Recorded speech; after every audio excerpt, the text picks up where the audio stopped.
Bapak setelah dibaca dan mendengar ya fakta-fakta yang sudah disampaikan tadi, sebagai tim kuasa hukum kami langsung fokusnya kepada hasil visum ya, ini yang kita dapat, bisa dilihat dulu hasil visum ini ya. Jadi hasil visum ini apa ya, visum ini dibuat ya berdasarkan permohonan ya, permohonan Kapolres Belu ya.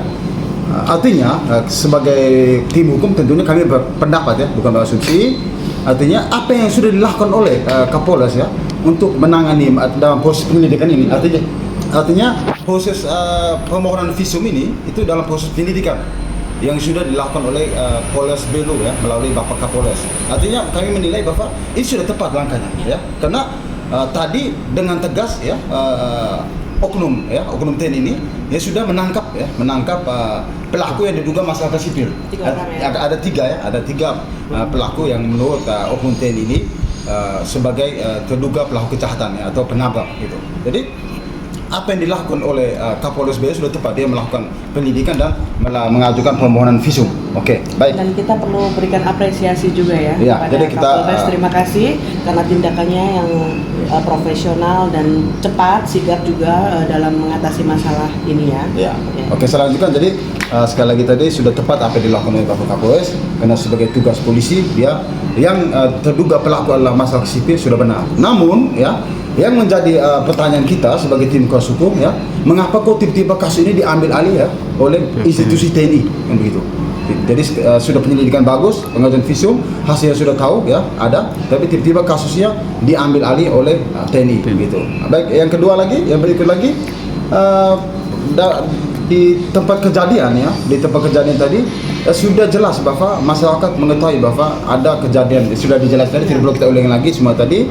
Artinya di sana justru tiba-tiba masyarakat ya, masyarakat sipil yang tidak tahu apa-apa ya, mendapat penyerangan ya, rumah tempat tinggal mereka dihancur, mereka dianiaya di sana gitu. Itu jadi pertanyaan gitu. Kalau memang sudah tahu jelas 3 pelaku, kenapa tidak fokus 3 pelaku gitu? Mesti ada masyarakat lain yang harus disiksa begitu. Nah, lalu ditangkap dan ditahan. Lalu kasihan nasib mereka, lalu dilepaskan bisa jadi tanpa mereka mendapat apa ya, tindakan-tindakan yang sewenang-wenang gitu.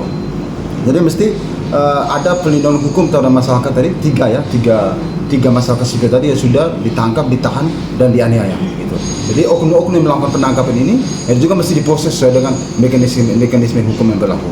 Nah, selain itu mengenai hasil visum lagi yang kita lihat tadi ya, otopsi, kita langsung ke otopsi. Ada kita tidak mendapat secara jelas, cuma catatan yang kita dapat ya, informasi ya, karena tidak boleh, alasan tidak boleh ya. Yang lain-lain sudah dijelaskan tadi. Saya fokus saja ke ini, ada di foto jenazah ini ya. Foto jenazah jelas. Jadi kalaupun dia meninggal karena kecelakaan ya gitu ya, mengapa di pipi lukanya cuma luka lecet sedikit, tapi malah tulang leher sama dada yang banyak yang ada yang patah begitu. Itu jadi mesti jadi catatan penting dan jadi tanda tanya bagi kami sebagai tim hukum. Lalu ada hal yang paling penting dan bagi saya ini adalah menjadi langkah awal untuk mengusut tuntas kasus ini adalah mengapa ya HP almarhum Pada Jansen disita oleh Dangki ya, lalu diinstal ulang. Install ulang kan tujuan untuk menghapus semua data informasi percakapan akun dalam HP itu. Itu yang mesti kita usut tuntas gitu. Jadi mungkin selain itu saya mau tambahkan lagi mengenai, dan tidak hanya diusut tuntas ya, untuk Danki nanti kita juga akan proses hukum ya tentunya. Karena itu menyalahi kewenangannya, karena Anda bukan orang tua, bukan pihak keluarga untuk menyita HP adik Jansen, itu tidak pada porsinya ya. Oke, baik. Kami akan melakukan langkah hukum. Oke, lanjutnya adalah kami ya mengenai HP tadi ya sangat kalau bilang ya ada lelucon di sini yang terjadi itu sudah tidak masalah. Lalu ada ya masyarakat ya yang waktu olah TKP ya dihalang-halangi, tidak boleh mengambil video atau foto. Padahal biasanya olah TKP itu kan di tempat umum. Artinya siapa yang boleh melihat? Kenapa kecuali olah TKP-nya di gudang yang boleh, tidak boleh masuk. Itu di jalan mestinya dibiarkan saja kita masyarakat mengambil HP. Kita dengar bahwa apresiasi juga atau informasi kita dapat, ada kejaksaan juga ya yang melakukan olah TKP, ada pihak polisian, namun dihalang-halangi oleh oknum-oknum anggota TNI begitu. Nah, dalam kasus ini ya kami ya sekali lagi tadi apa yang kami sampaikan ya, seperti disampaikan di dalam surat terbuka tadi, bukan bentuk perlawanan kami, tapi adalah bentuk kecintaan kami terhadap institusi TNI. Jadi kami mohon kepada yang mulia, yang terhormat ya, Bapak Panglima TNI, ya. Ini adalah bencana, ya. Ini bencana di NTT ini. Bagi kami adalah bencana moralitas TNI yang ada di NTT, ya. Jadi ini sudah, ya kalau mau dibilang ini sudah 2 nyawa, ya, 2 nyawa, gitu. Artinya kan yang sudah yang ketahuan, kita belum tahu yang disembunyikan, gitu. Ini kita mau, ini dugaan kita. Jadi kita mohon Bapak Panglima TNI, ya sekali lagi tolong datang ke NTT, datang langsung, ya. Contoh misalnya Pak Jokowi dulu, Pak Prabowo bisa ada bencana di mana, presidennya bisa datang langsung. Mengapa TNI ketika ada bencana dalam institusi begini, moralitas ini, kenapa tidak datang, gitu?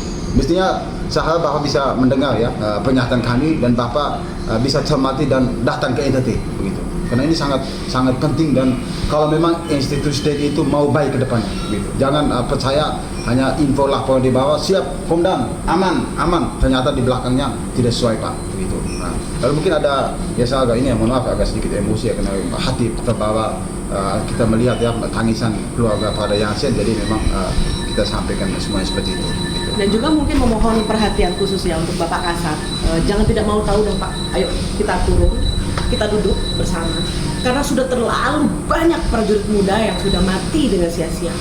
Jangan lupa Pak, prajurit muda itu adalah kebanggaan bagi keluarganya.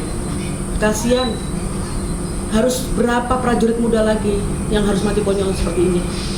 Di barak, di tangan anggotanya, di tangan seniornya, di tangan atasannya. Mau sampai kapan? Ini sudah terlalu banyak sekali prajurit muda yang mati sia-sia. Kalau mati di medan pertempuran itu gagah Pak. Ayo dong Kasat, perhatikan ini, ayo. Jangan tidak mau tahu Pak.